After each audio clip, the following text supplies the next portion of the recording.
Hi, this is Private Citizen Charles Hoskinson broadcasting live from warm, sunny Colorado. Always warm, always sunny, sometimes Colorado. Today is September 6th, 2024. Time is just flying by, buzzing like a bee. The honey guys gave this to me, the ones I think they're in Bulgaria, and they're going to set up some hives actually at my ranch. Anyway, I wanted to make a video talk a little bit about social media and how it perverts and distorts narratives and things, and how people exist on such a surface level of information, and unfortunately the impacts that has, and we as an ecosystem, how we have to guard and protect ourselves as we step into on-chain governance. So, as of today, September 6th, 2024, there is no capability in the governance functions of Cardano, I believe, to burn all of the funds of the treasury. I guess one could hack a treasury withdrawal function to send the funds to a burn address, but you can't do that until Chang +1 when the DREVs come online.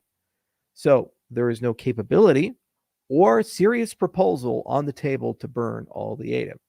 I made a tweet in response because there's right now constitutional workshops happening, and it's a legitimate thing to discuss about the monetary supply of Cardano. And there are some deeply misinformed people whose only concern is the appreciation of value of ADA, blindly thinking that destroying all of the community funds, which we all paid taxes into, I as a stake pool operator like you guys, and a delegator like you guys paid that 20% treasury tax into that collective fund, sacrificed for. They think naively that burning tokens out of circulation will somehow, some way improve the price of ADA so that they can then dump the minute that the tokens go up. This is probably not anywhere near even a small minority of the opinion of Cardano holders. But now the media is running numerous articles saying that there's a big debate in Cardano that we're seriously fighting and trying to figure out. And already people are saying, see, the governance of Cardano has failed. The mob has taken over, and they've already tried to destroy Cardano's institutions and its future for their own greed and avarice. And this is an example of what happens in social media. You take one thing that is intended to provoke a discussion in the constitutional workshops about whether we should add an amendment to the Constitution to say that there shall only ever be 45 billion ADA and you can't burn ADA. That's got to be decided by and for the delegates. I can't make that decision for you guys. It's a decentralized conversation.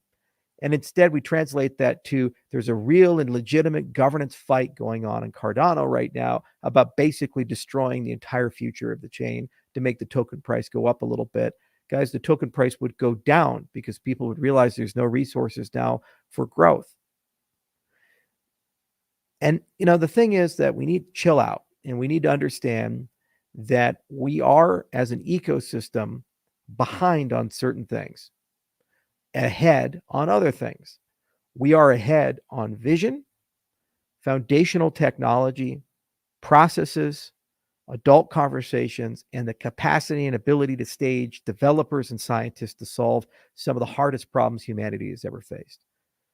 Right now, as it stands in 2024, to be renewed at your consent, there is a coalition of people working on Cardano, making us number one for GitHub commits, number one for science papers, and number one for vision in terms of where technology goes. We are ahead there. There are many changes and things we have to do to make that more transparent, more flexible, get rid of monolith architectures and make them service-oriented, go polyglot and embrace other programming languages. There's tons of things to do. The tagline is, we know, we're working on it, and we're going to talk about it. And I'm going to make a speech about that next month and talk about the next 5 years and where I think we ought to go. Where we're behind is marketing, branding, and growth hacking. And the reason being is that the founding set of entities, it was never really clear how that accountability would work. This was a flaw in the construction of the founding set of entities. And unfortunately, because of that, we've been outcompeted in some respects by the Solanas of the world that dump hundreds of millions of dollars into this, and other blockchains who do. And they've been able to do a narrative leapfrog and proactively define Cardano to those who have spent no time in our ecosystem. spreading misinformation like wildfire. For example, 1 transaction per second. Thousands of bad narratives, ghost chain, no adoption, dying, etc., etc. So we can just be angry about it and say it's not true or not happening, or we can acknowledge the fact that we are behind in terms of the brand and narrative. We are behind in terms of growth hacking, and we have to repair relationships with the media, with the VCs, with the developer communities outside of Cardano. And that's the second coalition we need to put together. And that's one where we don't have a strong advantage yet. So currently there are discussions at Intersect at a marketing group, but they need definitely to be broadened in the coming months. And when we talk around an annualized budget, my goal is to bring that in to the family and say we treat it as a first-class citizen with the science, the engineering, and the vision. And we retell the story of Cardano in a way that people better understand. Across the industry as a whole, we showcase the profound achievements and wins and the fact that we're moving much faster in many respects than other people, and that this is the best ecosystem long-term and the safest ecosystem to build in. Furthermore, we have to get intellectually honest about what KPIs we track as an ecosystem and optimize as an ecosystem. Should, for example, we care as an ecosystem about TVL?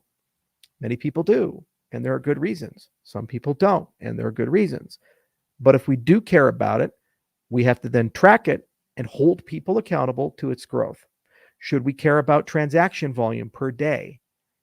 And if we track it, who's accountable and where do we want to take it from there? And when we look at a strategy paired with a budget, those are the kinds of adult conversations we need to have.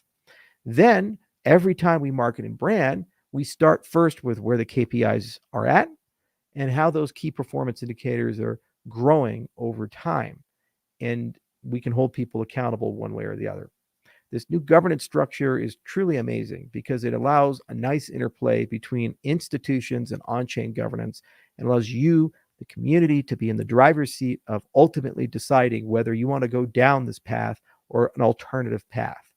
And allows institutions to do what they do best, which is take complexity, fragmentation, and chaos and turn it into order and simplicity and concise questions of A or B.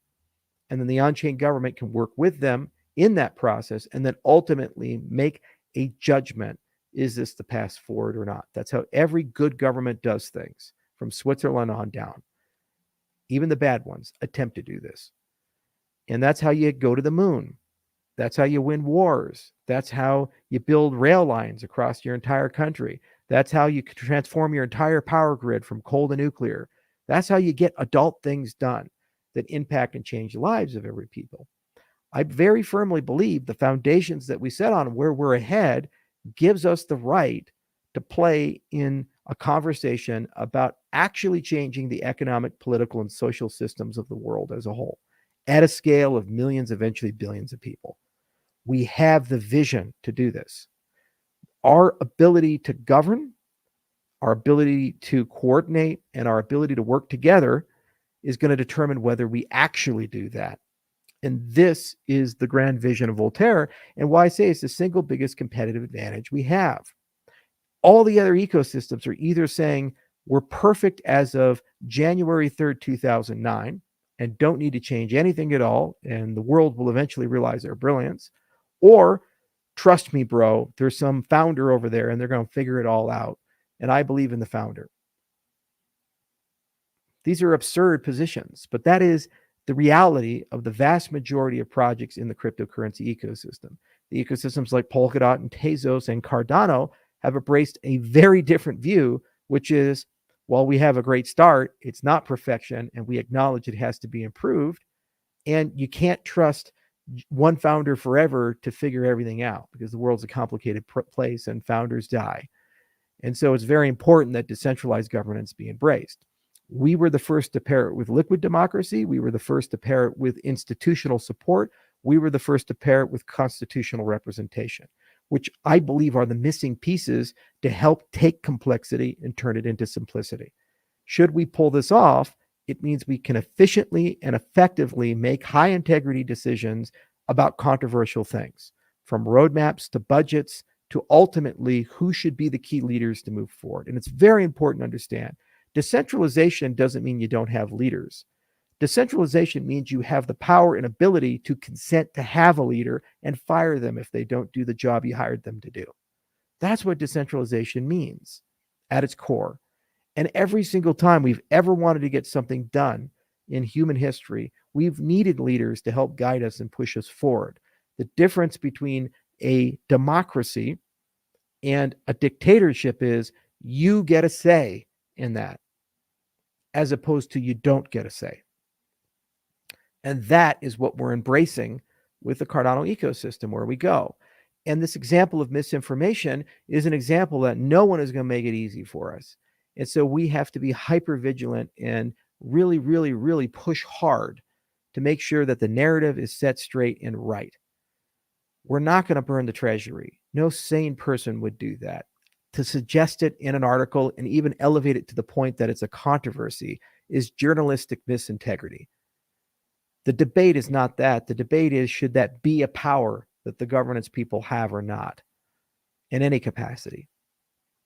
That is a debate. And should we put that in the Constitution or not? Because we are currently having, as an ecosystem, constitutional workshops, 63 of them in 50 different countries, electing delegates to go, as of December, to Argentina and actually ratify a constitution to then be approved on chain by you, the voters.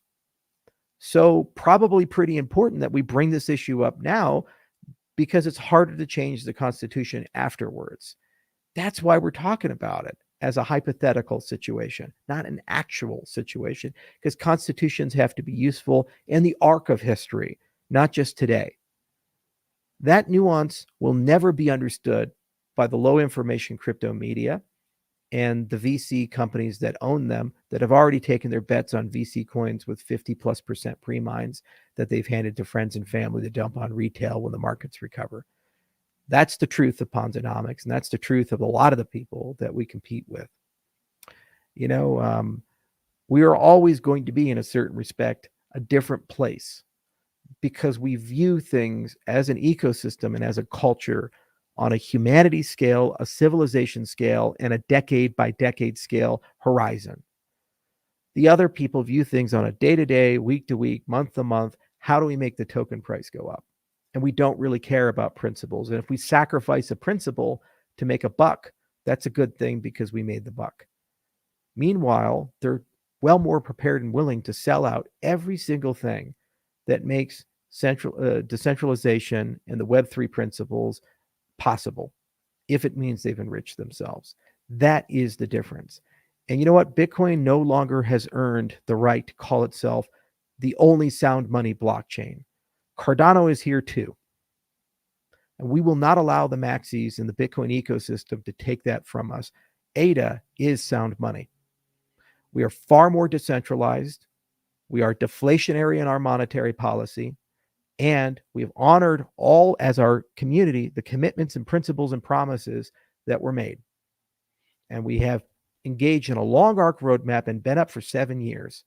At what point are we a real cryptocurrency? They'll never say it, because they understand that the biggest threat to Bitcoin's dominance has and always will be Cardano, because we were the ones who listened to the innovators in the Bitcoin ecosystem, whether it had been the innovators with Lightning, the innovators with color coins, the innovators of Satoshi's vision and where he wanted to take it and how it would change the world. And so many of these people, because I was there personally for more than 10 years, again and again and again, proposed amazing ideas, whether they be color coins or such. And none of them ever really ended up becoming first-class citizens in the Bitcoin roadmap, because they said perfection was achieved January 3rd of 2009. We were the ecosystem that listened and finished the work. We created extended UTXO, Plutus, and all the derivative languages as an ecosystem.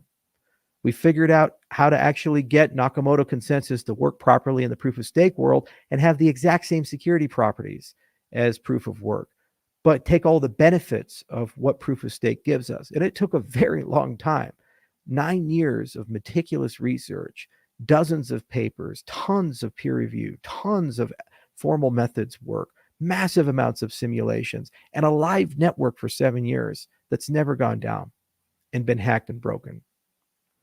We took that road and we showed the world how to do that. And because of this, the programmability and now on-chain governance, we have a vastly superior model. So they're scared because they know at the end of the day, if all it is just what has more adoption and price, and we're thinking decade by decade, and we have a better growth engine, eventually, like Facebook to MySpace, it's not even a competition. We will win and overcome. The only way we get there, though, is we demonstrate that we've solved something even more significant, which is that in an age of social media, in an age of drama, in an age of low information and shallow reactions to things, that we as an ecosystem have set all of that aside and found out a way to work together and create high trust institutions so that we make high integrity decisions that are both efficient and effective.